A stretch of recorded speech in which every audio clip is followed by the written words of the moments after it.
आज आमची जत्रा आहे आणि हे गावाकडचे थंडीतले दिवस तुम्ही बघू शकता. पूर्णपणे अशी थंडी आहे आणि हे आमचं गाव आहे. तर मी आता आमच्या घरापाशी आहे आणि आज जत्रा असल्यामुळे सर्व लोक आपल्या घरासमोर असं शेणाने असं सारून घेतात. नमस्कार, तर मी अक्षय सावंत आणि पुन्हा एकदा प्रवास जीवनाच्या चॅनलमध्ये तुमचं सर्वांचं स्वागत.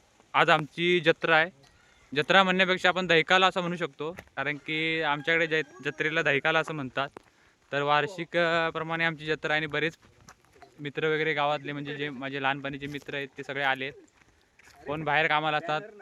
तर एक दिवस आपल्या जत्रेसाठी आणि जत्रेला येणं बी गरजेचं आहे, कारण की या गावातील रूढी परंपरा चालवणं आपलं काम आहे. रांगोळी खूप छान पद्धतीने काढण्याचं काम चालू आहे आणि ताई आमची याच्यामध्ये माहीर आहे. ती पहिल्यापासून रांगोळी काढते. ज्यावेळेस गणपती समोर जरी रांगोळी काढायचं म्हटलं तर आम्ही ताईलाच बोलवायचो. पण तिचं लग्न झाल्या कारणाने ती आता आपल्या नवऱ्याच्या गावी राहते. तर दरवर्षी रांगोळी आम्ही त्यांच्या रांगोळीला मिस करतो, पण आता ती जत्रेच्या निमित्त गावी असल्यामुळे रांगोळी काढते. मस्त आले ताई रांगोळी. काय थँक्यू. तर हा भाऊ आपला मुंबईवरून आला आहे आणि कुत्र्यांची याला भरपूर आवड आहे.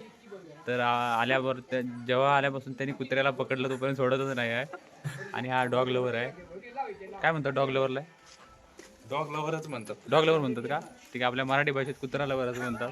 तर भावनो, आज आमची जत्रा आहे आणि अक्षयदाचा ब्लॉग मी तयार करत आहे. सगळी लोक आज खूप खुशीमध्ये आहेत की जत्रा आहे. नवीन वेगळे कपडे घालून पाहुणे बिवणे आलेत त्यांचे आणि आम्ही चाललो आहे. हा बघा अक्षयदादा, तुम्ही यांना ओळखू शकता. हे त्यांचं घर आहे आणि आम्ही आता त्यांच्या घराकडे आहे. तर सगळी पोरं इथं जमा होणार आहेत आणि थोडी पोरं समोर गेली आहे जत्रेकडे. तर तुम्हाला आम्ही जत्रेकडे जाऊन दाखवतो की आमचा जत्रा कशी असते. तर जत्रेनिमित्त आता सगळे आम्ही पोरं जमलेलो आहे. आता आम्ही इथं सरळ आता मंदिराकडे जाणार आहे. तर सगळ्यांची पाहुणे देखील सगळे आलेले आहेत. इथं आता आमच्या गावातील पोरं जमलेले आहेत. तर आम्ही आता सगळेजण इथून सर्वजण पोरं जमल्यानंतर आता मंदिराकडे जाईन. तिथं गेल्यानंतर मी मंदिराचा तुम्हाला व्ह्यू दाखवणारच आहे. पण आता आम्ही आता चाललोय, तर चला आपण आता जत्रेकडे जाऊन भेटू. हा शुभम आहे.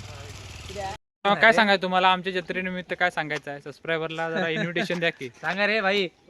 भाई लोकांनी सांगायचं. भाई सगळे शांत आहे ते बघा. भाई शांत का? भाई गरम तर आम्ही गरम.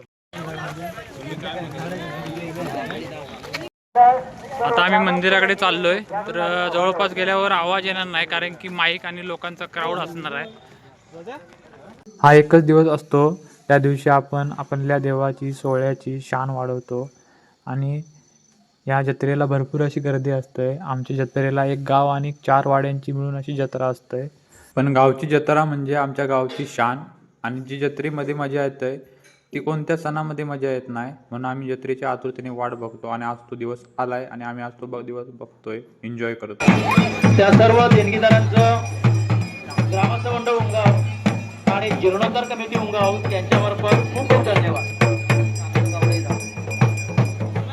गणपत विठ्ठल दळवी 201 रुपयाची देणगी. भावनो, आम्ही आलेलो आहोत जत्रेला. प्रेक्षक तुम्ही बघू शकता. प्रेक्षक बघू शकता तुम्ही. आणि आता पालखी येणार आहे थोड्याच वेळाने. तर सगळे एकदम खुशीमध्ये आहेत. ज्योतिबा रेडकरी खूप आनंदात दिसत आहेत. तिकडे बघा अजय सावंत ते पण आहेत. तर बघू काय होतंय.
तर भाऊ आमचा लाजतोय सध्या.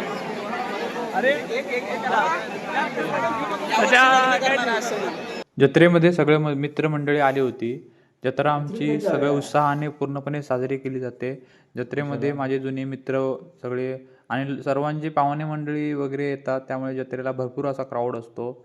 आणि आमची स्वयंभू मंदिराची जत्रा म्हणजे स्वयंभू देवाची जत्रा ही एक जागरूक देवस्थान असल्यामुळे या जत्रेला भरपूर भरपूर असा प्रतिसाद देखील असतो. कधी आपल्या पूर्वजांनी जत्रेचा आनंद मिळावा म्हणून खिशात 5 रुपये नसताना देखील जत्रेचा आनंद घेतला होता. पण ह्याच आनंद अजून वाढावा यासाठी त्यांनी रात्रीचं दशावतार नाटक असा ठेवून कलेचा आनंद वाढवला होता.